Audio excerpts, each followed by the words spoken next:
further delay, SEBI Registered Investor Advisor. So let's welcome Mr. Arjun.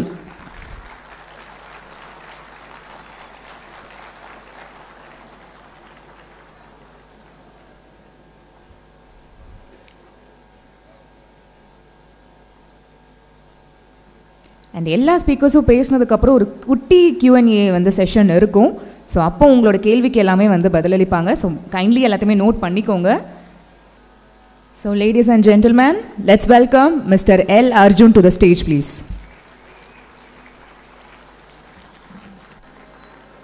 வாழ்க வளமுடன். எல்லாம் சொல்லுங்க, வாழ்க வளமுடன்.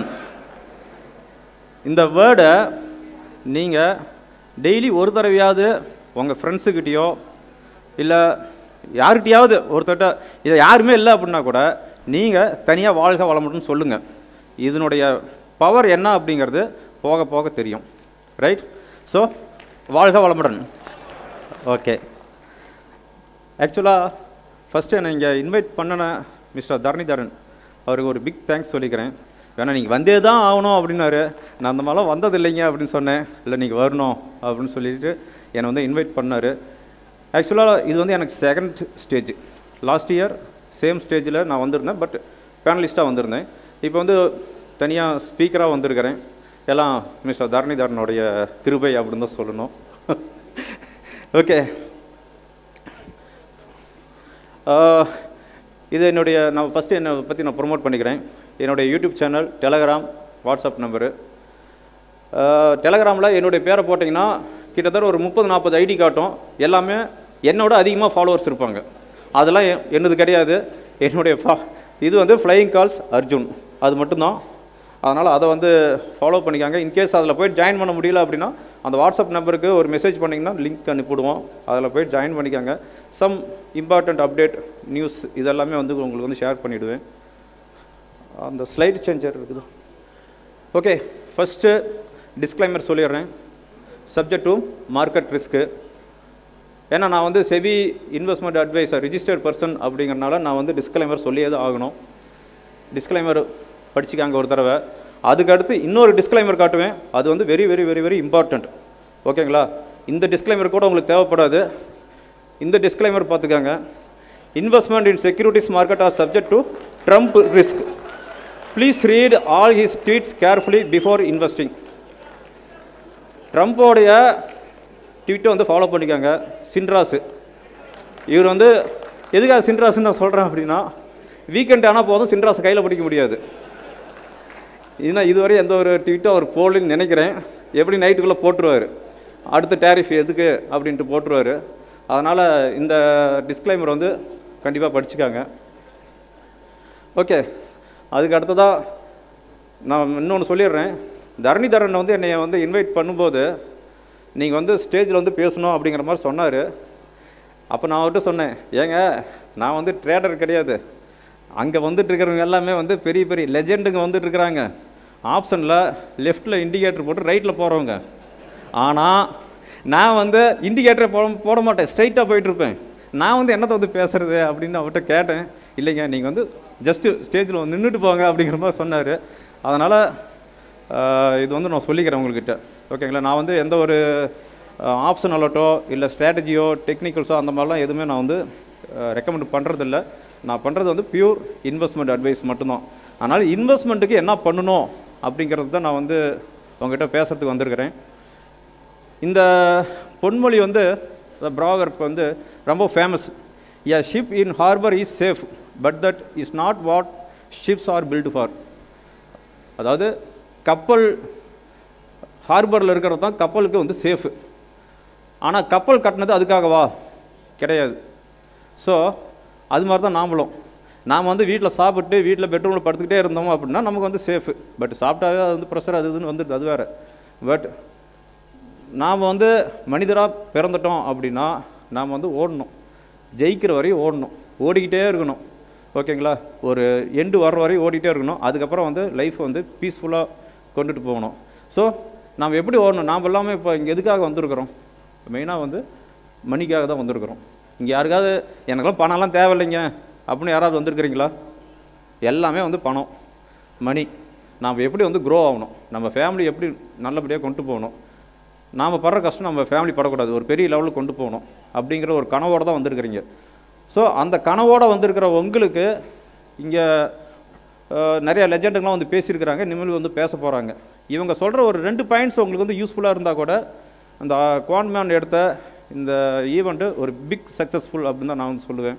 அதனால் ஓடுங்க, ஓடிட்டே இருங்க, புதுசு புதுசாக கற்றுக்காங்க, நல்லதை கற்றுக்காங்க. அட் த சேம் டைம் ஒரு நம்ம ஓடுற ஓட்டத்தை வந்து நல்லபடியாக ஓடணும், நல்லா வெல்த்தை வந்து க்ரியேட் பண்ணணும்.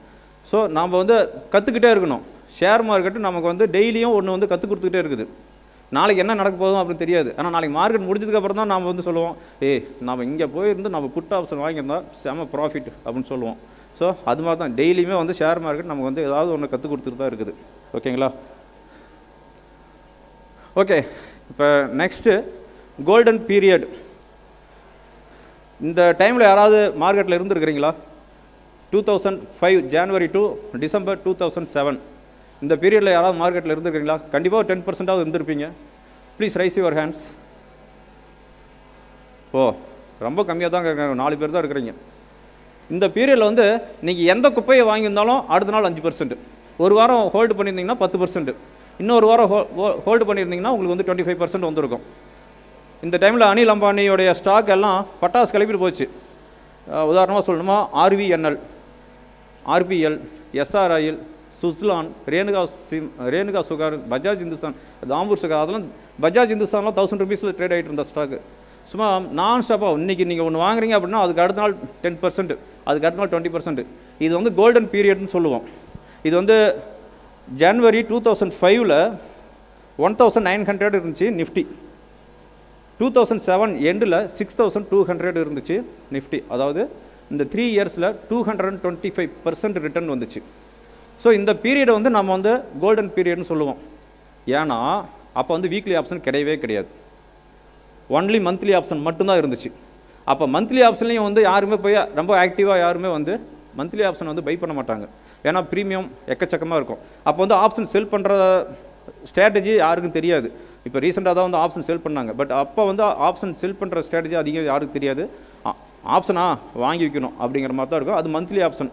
அதனால் வந்து எல்லாமே வந்து ஸ்டாக்கை மட்டும்தான் வந்து ஃபோக்கஸ் பண்ணாங்க. ஒரு ஸ்டாக் வந்து பிரேக் ஆகுதா பை பண்ணுவாங்க, ஹியூஜ் குவான்டிட்டி பை பண்ணுவாங்க. அதுக்கடுத்து ஒரு 2% 3% வந்தோடனே அதை வந்து புக் பண்ணிக்குவாங்க. ஓகேங்களா? ஸோ இந்த பீரியடை வந்து நாம் வந்து பங்குச்சந்தையின் பொற்காலம் அப்படின்னு சொல்லுவோம். ஸோ அந்த பீரியடில் தான் நான் வந்து மார்க்கெட்டில் என்ட்ரானேன். 2004 என்ட்ரானேன். அந்த பொற்காலத்தில் வந்து நானும் பார்ட்டிசிபேட் பண்ணேன். ஃபஸ்ட்டு அதுக்கு 2004க்கு முன்னாடி நான் வந்து லாஸ் பண்ணேன். அதுக்கப்புறம் அந்த இதில் வந்து ஏர்ன் பண்ணிட்டேன். ஓகேங்களா? இந்த கிளிப்பிங்ஸ் அப்படியே ஓட்ட முடியுமாப்பா? ப்ளே பண்ண முடியுமா? நின்னு கொல்லுன்னு சொல்லுவாங்கல்ல. ஆமா, நான் ஜாலியா உட்கார்ந்துட்டே கொல்ல. ஏடா குள்ளா, துப்பாக்கி சைஸ் கூட இல்ல, நீ என்ன மிரட்டுறியா? வேணாம், சுற்றாது. நான் மாட்டிக்குவேன் பாக்குறியா? உன் சைஸ் கம்மிடா, உன்னை டிஸ்போஸ் பண்றது ரொம்ப சுலபம். என் 2 ஃப்ரெண்ட்ஸை தீத்து கட்டின இல்ல, அதுக்காக.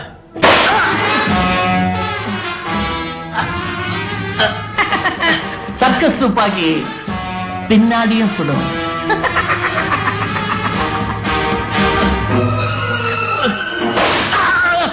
முன்னாடியும் சுடும். இது எதுக்காக நான் ப்ளே பண்ண யாராவது சொல்ல முடியுமா?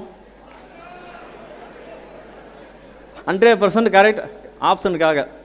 ஏன்னா செபியோடைய ஸ்டேட்மெண்ட் படி 90% ஆஃப் ட்ரேடர்ஸ் வந்து lose the money in option trading. First row உட்காந்துருக்கிற லெஜெண்டுக்கு நான் சொல்ல கிடையாது. இவங்களாம் வந்து ப்ராஃபிட் பண்ணுற அந்த 10%ல் வந்துடுறாங்க. ஓகேங்களா? அதனால் நான் வந்து அந்த 90% லூஸ் பண்ணுற ட்ரேடர்ஸ்க்காக நான் வந்து பேசுகிறதுக்கு வந்திருக்கிறேன். ஓகேங்களா? ஓகே, அடுத்த கிளிப்பிங்ஸ், அடுத்த ஸ்லைடு.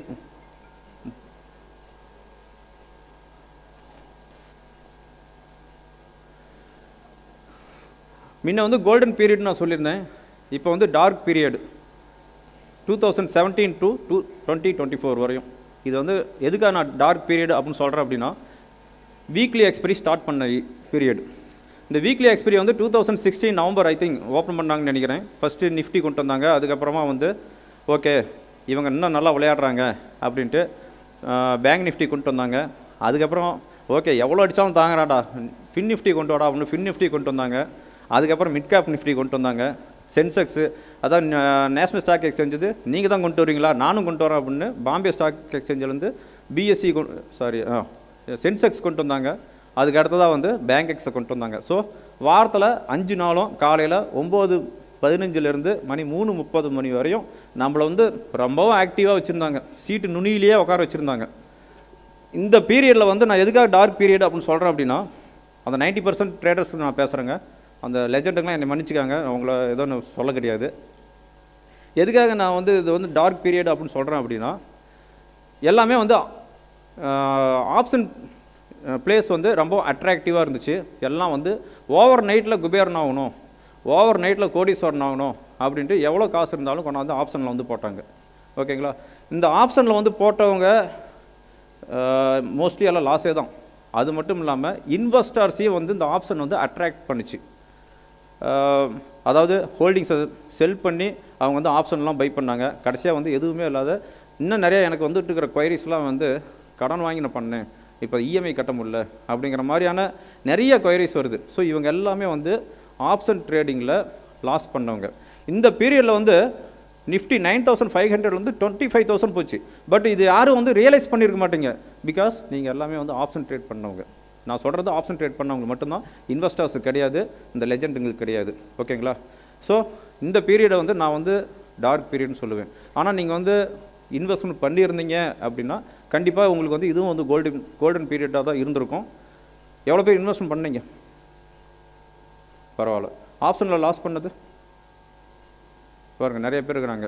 செபி சொன்ன ஸ்டேட்மெண்ட் கரெக்ட் தான். இங்கேயே 90% ஆஃப் பீப்புள்ஸ் வந்து உட்காந்துருக்கிறீங்க. ஓகே. ஸோ நான் வந்து 2023 வரையும் ஆப்ஷனில் வந்து கொஞ்சம் ஆக்டிவாக தான் இருந்தேன். என்னுடைய சப்ஸ்கிரைபருக்கு தெரியும், என்னுடைய ஃபாலோ பண்ணுறவங்களுக்கும் தெரியும். அதுக்கப்புறமா நான் வந்து கொஞ்சம் கொஞ்சமாக ரியலைஸ் பண்ணினேன்.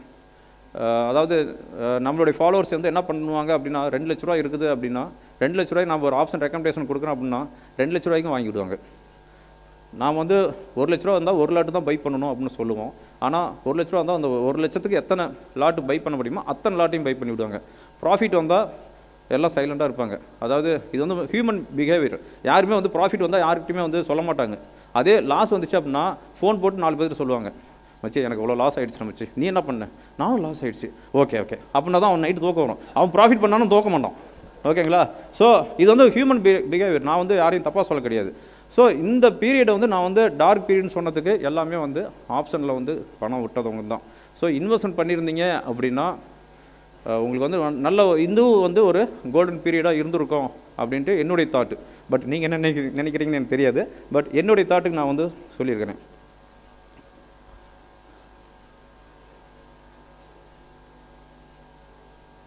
ஓகே. அதுக்கு அடுத்ததாக வந்து நம்ம இந்தியன் எக்கனாமிக் ஸ்ட்ராங் எக்கனாமிக் அப்படின்னு சொல்கிறவங்க மட்டும் ரைஸ் யுவர் ஹேண்ட்ஸ். ரொம்ப வீக்கான எக்கனாமிக்குங்க, நம்ம இந்தியா இது எக்கனாமிக் ரொம்ப ஒர்ஸ்ட்டாக இருக்குது அப்படின்னு சொல்கிறவங்க பரவாயில்ல, ஸ்ட்ராங்காக இருக்குதுன்னு நிறைய பேர் பிலீவ் பண்ணுறீங்க. ஆனால் அதுதான் உண்மை.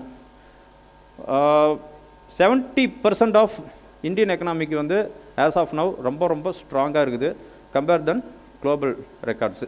மெயினாக வந்து ஜிடிபி. இப்போ நீங்கள் பார்த்துட்டு இருக்கிறது ஐஎம்எஃப் இன்டர்நேஷ்னல் மானிட்டரி ஃபண்டோடைய ஃபோர்காஸ்ட்டு 2023 வந்து 2028 வரையும் அவங்களுடைய ஃபோர்காஸ்ட் என்ன சொல்கிறாங்க அப்படின்னா, இந்தியாவுடைய ஆவரேஜ் ஜிடிபி 6.1% சொல்கிறாங்க. அதுக்கு அடுத்ததாக நம்மளை வந்து டெட் எக்கனாமிக்னு சொன்னது யார்? சின்ராஸு, ட்ரம்ப்பு. ஆனால் அவருடைய ஜிடிபி ஆவரேஜ் ஜிடிபி வந்து எவ்வளோ சொல்கிறாங்க அப்படின்னா 1.8 தான் சொல்கிறாங்க. ஸோ நம்ம எக்கனாமிக் வந்து ரொம்ப ஸ்ட்ராங்காக இருக்குது ஆஸ் பர் ஜிடிபி வைஸ். அதுக்கு அடுத்ததாகவும் வந்து பாருங்கள், இது வந்து ஜிடிபியோட அனலிஸ்ட் தான். 2019 to 2023 வரையும் நம்ம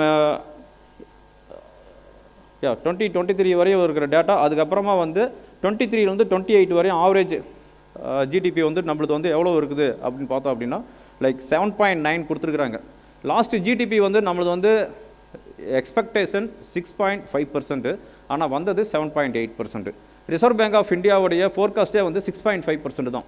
ஸோ எவோ எக்ஸ்பெக்டேஷன் ஜிடிபி வந்திருக்குது நம்ம இந்தியாவுடைய ஜிடிபி. அதுக்கு அடுத்ததாக வந்து இன்ஃப்ளேஷன். நம்மளுடைய இன்ஃப்ளேஷன் அப்படின்னு பார்க்கும்போது 2.07% லாஸ்ட் ஆகஸ்ட் வந்திருக்குது. அதாவது நம்ம இன்ஃப்ளேஷன் வந்து ரொம்ப லோவஸ்ட் லெவலில் இருக்குது.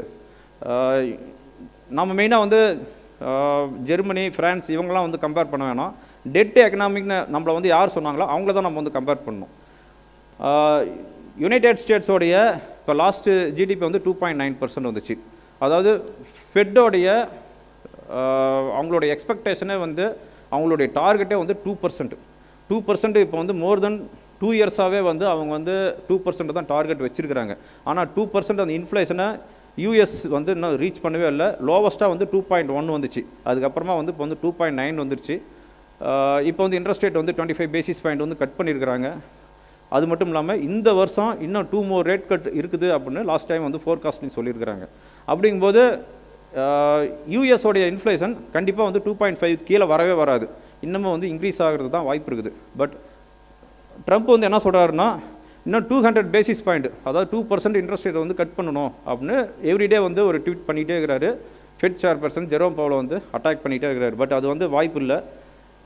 ஸோ டெப்த் அனலைசிஸில் பார்க்கும்போது நம்ம இந்தியாவுடைய இன்ஃப்ளேஷன் வந்து ரொம்பவும் வந்து ஸ்ட்ராங்காக இருக்குது. நான் பாசிட்டிவ் அண்ட் நெகட்டிவ் எப்போயுமே வந்து நான் வீக்லி அனலைசிஸ் தான் சொல்லுவேன். இன்றைக்கி வீக்லி அனலைசிஸ் ரிப்போர்ட் நான் வந்து வீடியோ ஷூட் பண்ண முடியல, அதனால் இங்கே நான் சொல்லிடுறேன் ஓவராலாக. பாசிட்டிவ் அப்படின்னு பார்க்கும்போது ஜிடிபி ரொம்பவும் ஸ்ட்ராங்காக இருக்குது. இன்ஃப்ளேஷன் ரொம்ப ஸ்ட்ராங்காக இருக்குது. இந்தியாவுடைய இன்ட்ரெஸ்ட் ரேட் 5.5% வச்சுருக்கிறாங்க. ஜிஎஸ்டி இப்போ வந்து ரீசெண்டாக வந்து ரீஃபார்ம் பண்ணாங்க. இது வந்து ஒரு பிக் பூஸ்ட்டு. அதுக்கடுத்தா வந்து மான்சூன் வந்து நார்மல் மான்சூன், அது almost above expect normal monsoon வந்துருக்குது. நெகட்டிவ் அப்படின்னு பார்க்கும்போது அதாவது 70% நம்ம இந்தியன் எக்கனாமிக் வந்து ரொம்ப ஸ்ட்ராங்காக இருக்குதுன்னு சொன்னேன். அந்த 30% வீக்காக இருக்குன்னு சொன்னோம் பார்த்தீங்களா, அதில் தான் இது வருது. யூஎஸோடைய டேரிஃப் 50%. ஃபஸ்ட்டு 25% இன்க்ரீஸ் பண்ணும்போது நம்மளுடைய மார்க்கெட் வந்து ரியாக்ட் பண்ணிச்சு. செகண்ட் 25% இன்க்ரீஸ் பண்ணும்போது ரியாக்ட் பண்ணல. அதாவது இது வந்து கிளாசிக்காக சொல்லணும் அப்படின்னா கோவிட் பீரியடில் ஃபஸ்ட்டு கேஸ் வந்து கேரளாவில் வந்து ரிஜிஸ்டர் ஆச்சு, திருவனந்தபுரம்னு நினைக்கிறேன். அப்போ வந்து மார்க்கெட் வந்து வெர்டிக்கல் ஃபால் ஆச்சு. அப்போ எல்லாமே பார்த்துருப்பீங்க. Almost 5% to 7%. அதுக்கப்புறம் வந்து டவுன்வர்ட் ஃப்ரீஸ் ஆச்சு. அதாவது ஃபஸ்ட்டு ஒரு 10 கேஸ் 5 கேஸ் இந்தியாவில் ரிஜிஸ்டர் ஆகும்போது, அதுக்கப்புறமா வந்து லட்சக்கணக்கான கேஸ் இந்தியாவில் வந்து ரிஜிஸ்டர் ஆகும்போது என்னாச்சு அப்படின்னா மார்க்கெட் நான் ஸ்டாப்பாக ஏறிட்டு இருந்துச்சு. நீ என்னமா பண்ணிக்க, நான் பாட்டுக்கு ஏறேன் அப்படின்னு 7500 வந்த நிஃப்டி வித்தின் 2 இயர்ஸில் வந்து 100% ப்ராஃபிட் வந்துச்சு. அதாவது 12500 வந்து பிரேக் பண்ணிச்சு. ஓகேங்களா? ஸோ இந்த யூஎஸ் டேரிஃப் 50%ங்கிறது ஒரு நெகட்டிவ் நியூஸ். அதுக்கு அடுத்தது வந்து குளோபல் லெவலில் வந்து டேரிஃப் வந்து இன்க்ரீஸ் பண்ணிகிட்டு இருக்கிறது நெகட்டிவ் நியூஸில் இருக்குது. எஃப்ஐஸ் நான் ஸ்டாப்பாக செல் பண்ணிட்டு இருக்கிறாங்க. இவ்வளோதான் இல்லை, செல் பண்ணிக்கிட்டே இருக்கிறாங்க. அவங்ககிட்ட இது வரையுமே வந்து 70 லட்சம் கோடிக்கு வந்து ஹோல்டிங்ஸ் வச்சுருக்கிறாங்க. இது வந்து 1 வீக் முன்னாடி இருந்த டேட்டா. பட் இந்த 1 வீக்கில் வந்து ஆல்மோஸ்ட் 10,000 crore வந்து செல் பண்ணிட்டாங்க. அதே மாதிரி எஃப்ஐஸ் அதிகமாக ஹோல்டிங்ஸில் வச்சுருக்கிற ஸ்டாக் வந்து அதிகமாக ஃபோக்கஸ் பண்ணாதீங்க. ஓகேங்களா? ஓகே. அதுக்கடுத்து வந்து நம்ம ருப்பி ரொம்ப ரொம்ப வீக் ஆகிட்டு இருக்குது. லைக் இப்போ வந்து 89 வந்து ரீச் பண்ணிடுச்சு. ஸோ ருப்பி ஒன்ஸ் பவுன்ஸ் ஆகும்போது, அதாவது அப்ரிஷியேட் ஆகும்போது நம்ம இந்தியன் எக்கனாமிக் வந்து இன்னமும் வந்து ஸ்ட்ராங் ஆகும். அதனால் நம்ம இந்தியன் எக்கனாமிக் ரொம்ப ஸ்ட்ராங்காக இருக்குது. லாங் டேர்ம் பீரியடுக்கு ஹோல்டு பண்ணலாம் நம்ம ஸ்டாக்ஸு. அதாவது ஃபண்டமெண்டலாக ஸ்ட்ராங்காக இருக்கிற ஸ்டாக்கை வந்து பை பண்ணலாம். So Indian economic is strong economic. இது ஏதோ படத்தில் வந்த மாதிரி இல்லை, அது மாதிரி தான் நான் சொல்லிகிட்டு இருக்கிறேன். ஓகே, இது வந்து என்னுடைய பர்சனல் டார்கெட். இப்போ வந்து டிஸ்க்ளைமர் சொல்லிடுறேன். இந்த 2029 நிஃப்டியோடைய ட்ரெண்ட் லைன் எங்கே போகுது அப்படின்னா 30,000க்கு போகும் அப்படின்னு சொல்கிறேன். கண்டிப்பாக வந்து 2029 எண்டில் நிஃப்டி 30,000 போகிறதுக்கு உண்டான பாசிபிலிட்டிஸ் 90% இருக்குது. அந்த 10% வந்து இந்த கோவிட் மாதிரி ஏதாவது டிசீஸ் வந்துச்சு அப்படின்னா அதுக்கு வந்து நான் பொறுப்பு கிடையாது. ஸோ இந்தியன் எக்கனாமிக் ஸ்ட்ராங்காக இருக்கிறனால 2029 30,000க்கு வந்து நிஃப்டி அதுக்கு மேலே போனாலும் போகுமே தவிர குறைவாக இருக்கிறதுக்கு உண்டான வாய்ப்புகள் ரொம்ப ரொம்ப குறைவு. இது அப்படியே ப்ளே பண்ணுங்கள். இந்த கிளிப்ஸ் அப்படியே ப்ளே பண்ணுங்கள். அது ஷேர் மார்க்கெட். நம்ம ஒரு கம்பெனில போட்டா அந்த கம்பெனி நாசமா போயிருது, இன்னொரு கம்பெனி பெருசாகுது. சரின்னு அந்த கம்பெனில போட்டோம்னா இது புட்டுக்கிட்டு போயிருது. சரி கிளவரா யோசிச்சு ரெண்டுலயும் போட்டோம்னா ரெண்டு அப்படியே நிக்குது, மேலே ஏற மாட்டேங்குது, கீழே இறங்க மாட்டேங்குது. என்ன கர்மான்றது? ஐயோ கட்டணல போயிருச்சு, லாஸ் ஆயிருச்சு. அப்பவே சொன்னேன் நான் கேட்டானா கேக்குறாங்களான்னு பாரு, இங்க பாரு கேக்குறானான்னு பாருங்க. நான் நீங்க வந்து இந்த நாங்க சொந்த ஊர்ல ஒரு அண்ணன் இருப்பீங்களே, ஆமா சொந்தக்கார அண்ணன், ஆமா நான் தான். அவரா? நீ இருக்கே வந்த? இல்ல ஒரு பிரச்சனை ஏதாயிடுச்சுன்னா கேஸ் சொல்லிட்டு போலான்னு வந்தேன். நான் லாஸ் ஆன விஷயம் எனக்கே இப்பதான் ஏன் தெரியும். ஒரு 10 நிமிஷத்துக்கு முன்னாடி உனக்கு எப்படி தெரிஞ்சிச்சு? தெரிஞ்சது வந்துட்டேன். போடாதவனே காசு எம்புட்டு காசு விட்ட? அதுவா, அது ஒரு 10,000 ரூபாய். 10,000 ரூபாய் விட்டுட்டு உட்கார்ந்திருக்கியே, மொத்தமா முடிஞ்சன வரேன். திருப்பி மொத்தமா இழந்துட்டு இப்பல அப்ப நான் வரேன். போயா, இதெல்லாம் உயிரோட இருக்கானே எனக்கு இப்பதாங்க தெரியுது. இவனா சின்ன வயசுல பார்த்தது. இவங்க எல்லாம் நல்லது கெட்டது கூட இதுவரைக்கும் வந்தது கிடையாது. ஆனா ஏதாவது பிரச்சனைன்னு வந்துருச்சுன்னு வச்சுக்கோங்க, வந்துடுறாங்க அட்வைஸ் பண்றதுக்கு. அங்க இருந்து கிளம்பி வந்திருக்கேன். ஆமா, இந்த மேட்ரு எனக்கே இப்பதான் தெரியும். ஸோ இது மாதிரி தான் நாம் ஒரு கம்பெனி நல்லா இருக்கும் அப்படின்னு ஒரு கம்பெனியில் இன்வெஸ்ட்மெண்ட் பண்ணுவோம். ஆனால் இன்னொரு கம்பெனி வேகமாக ஏறிட்டு இருக்கும். ஐயோ இதை போச்சுடா அப்படின்னு அதை விற்றுட்டு இதை வாங்குவோம். இது அப்படின்னு ஒன்றுக்கு வித்தது ஏறிட்டு இருக்கும். சரி ரெண்டுலேயுமே வாங்கலாம், கிளவராக யோசிக்கலாம் அப்படின்னா ரெண்டுமே பண்ணிக்கும். ஸோ இது வந்து ரியலாக இப்படி தான் நடந்துகிட்டு இருக்குது. அதனால் வந்து லாங் டேர்ம் இன்வெஸ்ட்மெண்ட் பண்ணும்போது இதெல்லாம் நீங்கள் வந்து கேர் பண்ணிக்க தேவையில்லை.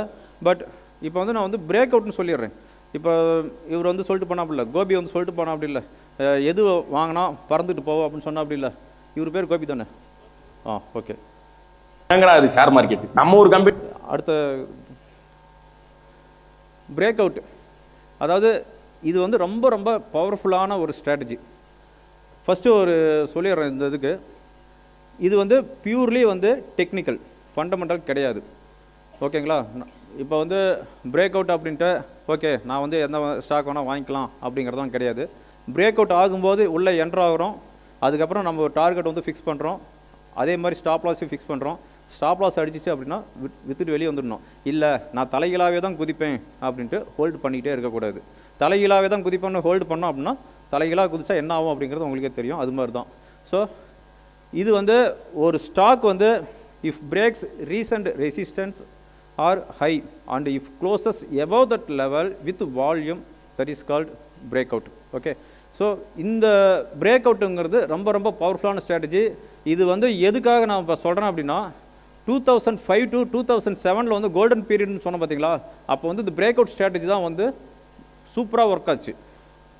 ஒரு பிரேக் அவுட் ஆகுது அப்படின்னா இமீடியட்டாக 20% ரிட்டர்ன் வந்துச்சு வித்தின் 2 to 3 டேஸில். நான் வந்து ரியலாக நான் வந்து பார்த்தேன். அந்த பீரியடில் யாராவது இருந்தாங்கன்னா அவங்ககிட்ட கேட்டு பாருங்கள். ஸோ இப்போ அகைன் வீக்லி ஆப்ஷன்லாம் வந்து 1 by 1 க்ளோஸ் பண்ணிட்டு வர்றதுனால இந்த பிரேக் அவுட்டுங்கிறது இப்போ அகைன் வந்து ஒரு ஃபேமஸான ஒரு டெக்னிக்கலாக இண்டிகேட்டராக வந்து எல்லாமே யூஸ் பண்ண போகிறாங்க. இன்னும் கொஞ்ச நாள் ஆச்சு அப்படின்னா இந்த ஆப்ஷனை பற்றி யாரும் அதிகம் பேச மாட்டாங்க, பிரேக் அவுட்டை பற்றி தான் பேசுவாங்க. ஏன்னா பிரேக் அவுட்டுங்கிறது ஒரு பவர்ஃபுல்லான ஸ்ட்ராட்டஜி. இது வந்து எப்படி நம்ம வந்து கன்ஃபர்மேஷன் எடுக்கணும் அப்படின்னு பார்த்தோம் அப்படின்னா அந்த ஸ்டாக்கு வந்து இப்போ ரீசெண்ட் ஹை அதுக்கு மேலே க்ளோஸ் பண்ணணும். சம்டைம்ஸ் வந்து ஃபால்ஸ் பிரேக் அவுட் ஆகும். ஸோ அதில் போய் விழுந்துடக்கூடாது. அந்த பிரேக் அவுட் ஆகும்போது அந்த லெவலுக்கு மேலே க்ளோஸ் ஆகணும். அதுக்கு அடுத்ததாக வந்து வால்யூம், கண்டிப்பாக வந்து வால்யூம் வந்து ரொம்ப very important indicator volume. Break out ஆகும்போது அந்த இடத்துல வந்து வால்யூம் கண்டிப்பாக ஆகணும். வால்யூம் இல்லை அப்படின்னா அது வந்து ஃபால்ஸ் பிரேக் அவுட். ஓகேங்களா? அந்த இடத்துல வால்யூம் பண்ணணும்.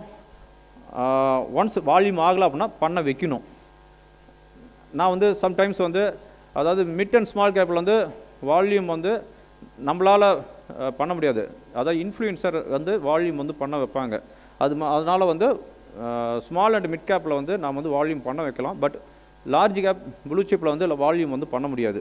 அதுக்கு அடுத்ததாக வந்து கன்ஃபர்மேஷன் போஸ்ட் கேண்டல்ஸ், அதுக்கு அடுத்த நாள்லேயும் வந்து அந்த பிரேக் அவுட் பாயிண்ட் கீழே வந்து க்ளோஸ் ஆகக்கூடாது. ஓகேங்களா? அதுக்கு அடுத்ததாக வந்து மல்டி டைம் ஃப்ரேம். இந்த டைம் ஃப்ரேம் வந்து எப்படி யூஸ் பண்ணணும் அப்படின்னா அதிகபட்சம் 20 days, சாரி மினிமம் 20 days. அதாவது எஸ்டர்டே ஒரு ஹை வந்திருக்கோம், இன்றைக்கி ஒரு ஹை பிரேக் பண்ணோம், பட் அது வந்து பிரேக் அவுட் கிடையாது. அட்லீஸ்ட் 20 days ஹையை வந்து பிரேக் பண்ணணும். ஓகேங்களா? அதுக்கு அடுத்ததாக வந்து 3 month high, 6 month, multi year. So multi year ஹைலாம் வந்து பிரேக் பண்ணிச்சு அப்படின்னா அது வந்து ஒரு ஸ்ட்ராங்கான ஒரு பிரேக் அவுட் கேண்டலாக இருக்கும். ஆனால் இந்த கன்ஃபர்மேஷன்லாம் இருக்கணும், இருந்தால் மட்டும்தான் வந்து நீங்கள் பிரேக் அவுட் வந்து ஃபாலோ பண்ணணும். அதுக்கு அடுத்ததாக வந்து பிரேக் அவுட் வந்து எதனால் ஆகுது அப்படின்னு பார்த்தோம் அப்படின்னா அதாவது ஸ்டேபிளான மார்க்கெட்டில் வந்து என்ன ஆகும், சப்ளை அண்ட் டிமாண்ட் வந்து ஈக்குவலாக இருக்கும். ஆனால் பிரேக் அவுட் ஆகும்போது என்ன ஆகும், சப்ளை ரொம்ப ரொம்ப குறைஞ்சிரும். டிமாண்ட் வந்து அதிகரிக்கும். டிமாண்ட் வந்து இன்க்ரீஸ் ஆகும்போது அது வந்து பிரேக் அவுட் ஆகுது. அதுக்கு அடுத்ததாக வந்து ஏதாவது அந்த பிரேக் அவுட் ஆகிற ஸ்டாக்கு ஏதாவது ஒரு பாசிட்டிவ் நியூஸ் வரும். ஒரு நாளைக்கு வந்து ஒரு ஸ்டாக் வந்து ஒரு பிரேக் அவுட் ஆகிட்டு அது வந்து 5% or 10% போய் க்ளோஸ் ஆகுது அப்படின்னா, அன்றைக்கி சாயந்தரமாக வந்து பார்த்தீங்க அப்படின்னா ஏதாவது ஒரு நியூஸ் வந்திருக்கும்.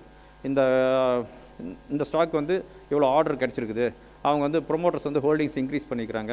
ஸோ ஏதாவது ஒரு பாசிட்டிவ் நியூஸ் வரும். அதுக்கு அடுத்ததாக வந்து அது இன்னமும் வந்து ஃபர்தராக வந்து இன்க்ரீஸ் ஆகும். அதுக்கடுத்தா வந்து வால்யூம், நான் சொன்ன மாதிரி வால்யூம் வந்து கண்டிப்பாக இருக்கணும். அதுக்கடுத்தா வந்து பிரேக் டவுன் அப்படிங்கிறது இதான் சேம், அப்படியே வந்து ஆப்போசிட்.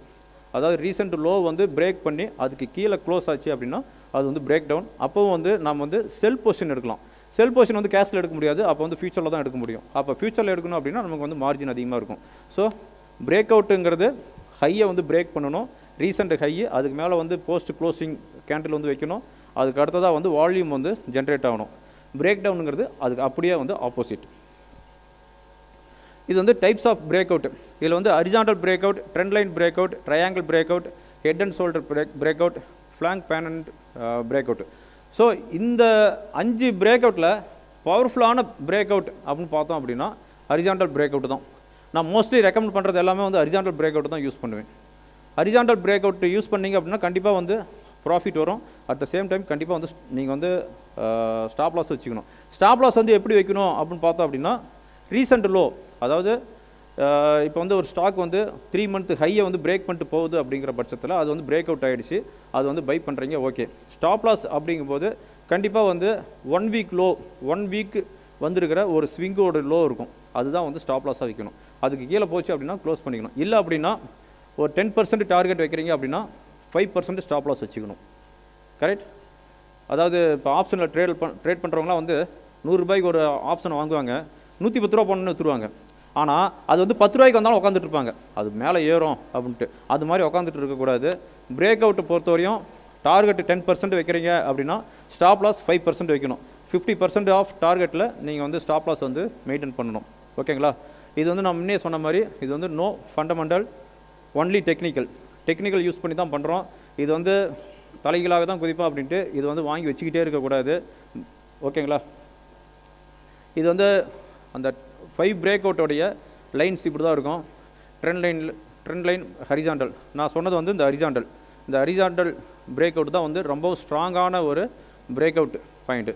மற்றதெல்லாம் வந்து ஸ்விங்கு எல்லாம் இப்போ கொஞ்சம் ரிஸ்க் எடுக்கிறது தான். பட் இதெல்லாம் வந்து அதிகமாக வந்து இன்வெஸ்ட்மெண்ட் பண்ணக்கூடாது, லார்ஜ் குவான்டிட்டி பை பண்ணக்கூடாது. பட் இந்த ஹரிசாண்டல் பிரேக் அவுட் எப்போ ஆகுதோ அப்போ வந்து நம்ம வந்து லார்ஜ் குவான்டிட்டி வந்து பை பண்ணலாம். அதுக்கு வந்து சம் எக்ஸாம்பிள்ஸ் கொண்டு வந்திருக்கிறேன். இந்த ரீசெண்டாக இந்த 10 daysல பிரேக் அவுட் ஆன ஸ்டாக்கு ஒரு 3-4 ஸ்டாக்கு, அதுக்கப்புறமா வந்து ஃபால்ஸ் பிரேக் அவுட் ஆனதுன்னு கொண்டு வந்திருக்கிறேன். இது வந்து பஜாஜ் ஃபைனான்ஸ். இந்த பஜாஜ் ஃபைனான்ஸ் வந்து large cap, blue chip, heavy volume ஆகிட்டு இருக்கிற ஸ்டாக்கு. இது வந்து பிரேக் அவுட் ஆன பாயிண்ட் வந்து பார்த்தோம் அப்படின்னா 980 rupees. ஓகேங்களா? இது வந்து பாருங்கள், June, July, August, September. So இந்த லாஸ்ட் 4 monthோடைய ஹையை வந்து பிரேக் ஆகிருக்குது 980 rupees. அது வந்து இது வந்து ஒரு 2 days பேக் நான் எடுத்த ஸ்க்ரீன்ஷாட்டு. பட் 1050 or 1060 போயிருக்குது. ஓகேங்களா? ஸோ ஒரு 50-60 பாயிண்ட்ஸ் வந்து ப்ராஃபிட் வந்துருக்குது இந்த பஜாஜ் ஃபைனான்ஸு பிரேக் அவுட் ஆனதுக்கப்புறம். இது என்னுடைய ஃபாலோவர்ஸுக்கு தெரியும், நான் வந்து ரெக்கமெண்டேஷன் கொடுத்துருந்தேன். அதுக்கடுத்தா வந்து பேங்க் ஆஃப் இந்தியா. இது வந்து எப்போ பிரேக் அவுட் ஆச்சு அப்படின்னா இந்த ஒரு கப்புள் ஆஃப் டேஸ் முன்னாடி தான் வந்து லாஸ்ட் வீக் தான் வந்து பிரேக் அவுட் ஆச்சு. பிரேக் அவுட் பாயிண்ட் வந்து 690 rupees. இது பாருங்கள், ஜூலை மந்த் வந்த ஹையை வந்து பிரேக் பண்ணியிருக்குது. ஓகேங்களா? 690 rupees வந்து பிரேக் ஆன உடனே இது 850 rupees வரையும் போயிருக்குது. ரைட்? இது வந்து ஹரிசாண்டல் பிரேக் அவுட். நான் ப்ரீவியஸாக காட்டின பஜாஜ் ஃபைனான்ஸும் வந்து ஹரிசாண்டல் பிரேக் அவுட்டு. அதுக்கடுத்தா வந்து பேங்க் ஆஃப் இந்தியாவும் வந்து ஹரிசாண்டல் பிரேக் அவுட் தான். அதுக்கடுத்தா வந்து ஸ்டேட் பேங்க் ஆஃப் இந்தியா, இது வந்து பிரேக் அவுட் ஆகிருக்குது. இது வந்து லாஸ்ட் வீக் எடுத்தது தான். இது வந்து நான் வந்து ஒரு 2 வருஷம் 3 வருஷத்துக்கு முன்னாடி எடுத்ததெல்லாம் கிடையாது, இந்த லாஸ்ட் வீக் எடுத்தது தான் நான் வந்து சொல்லிட்டு இருக்கிறேன். 840 rupees வந்து பிரேக் அவுட் ஆச்சு, 880 rupees வரையும் போச்சு. 40 பாயிண்ட்ஸ் வந்து இன்க்ரீஸ் ஆச்சு. இந்த டவுன் மார்க்கெட்லேயுமே வந்து இந்த ஸ்டேட் பேங்க் ஆஃப் இந்தியா வந்து நல்லாவே பெர்ஃபார்மன்ஸ் பண்ணிச்சு. பட் என்ன பண்ணுறது, மார்க்கெட் வந்து சப்போர்ட் பண்ண முடியாதனால எல்லாமே வந்து அப்படியே வந்து ரிவர்ஸ் ஆயிடுச்சு. இது வந்து ஒரு falls break out. Falls break out எப்படி ஆயிருக்குதுன்னு நான் காட்டுற பாருங்க. 760 7600 வந்து பிரேக் அவுட் ஆகிருக்குது. ஃபர்ஸ்ட் நாள் வந்து அந்த லெவலுக்கு மேலே வந்து க்ளோஸ் பண்ணியிருக்குது. பட் செகண்ட் டேஸ் வந்து நமக்கு வந்து ரெட் கேண்டில் விழுந்துருச்சு. இந்த ரெட் கேண்டில் விழும்போதே நம்ம வந்து கேர்ஃபுல்லாக தான் இருந்திருக்கணும். அதுக்கு அடுத்தா வந்து இப்போ வந்து 7400 வந்துருச்சு. இதனுடைய ஸ்டாப் லாஸ் நான் வந்து ரெக்கமெண்டேஷன் கொடுத்தது வந்து 7300 கொடுத்துருந்தேன். 7300 நோ 7300 கொடுத்துருந்தேன். 7300 லாஸ்ட் ஃப்ரைடே வந்து பிரேக் ஆகிடுச்சுன்னு நினைக்கிறேன். ஸோ இது வந்து ஃபால்ஸ் பிரேக் அவுட். ஓகேங்களா? அதே மாதிரி அதானி என்டர்பிரைஸ் இது வந்து ஒரு ஃபால்ஸ் பிரேக் அவுட்டு. அதாவது ஹரிசாண்டல் லைனில் வந்து பாருங்கள், இந்த இடத்துல ஒரு ஃபால்ஸ் பிரேக் அவுட் நடந்திருக்குது பாருங்கள். இது வந்து 1.5 month முன்னாடி நடந்திருக்குது. அதுக்கு அடுத்ததாக வந்து அகைன் வந்து ஒரு ஃபால்ஸ் பிரேக் அவுட்டு. ஃபர்ஸ்ட் நாள் வந்து கேண்டில் வந்து அதுக்கு மேலே க்ளோஸ் வச்சுச்சு. செகண்ட் டேஸ்லேருந்து அதுக்கு கீழே வந்து கேண்டில் வந்து வச்சுருக்குது. ஸோ போஸ்ட் கேண்டில் வந்து வீக்காக க்ளோஸ் ஆகிருக்குது. இது வந்து ஃபால்ஸ் பிரேக் அவுட்டு. ஓகேங்களா? ஸோ நான் உங்களுக்கு சொன்னதெல்லாம் புரிஞ்சிருக்கோம் அப்படின்னு நான் சொல்கிறேன். எல்லாம் தூங்கிட்டீங்களா? முடிச்சுட்டு இருக்கிறீங்களா?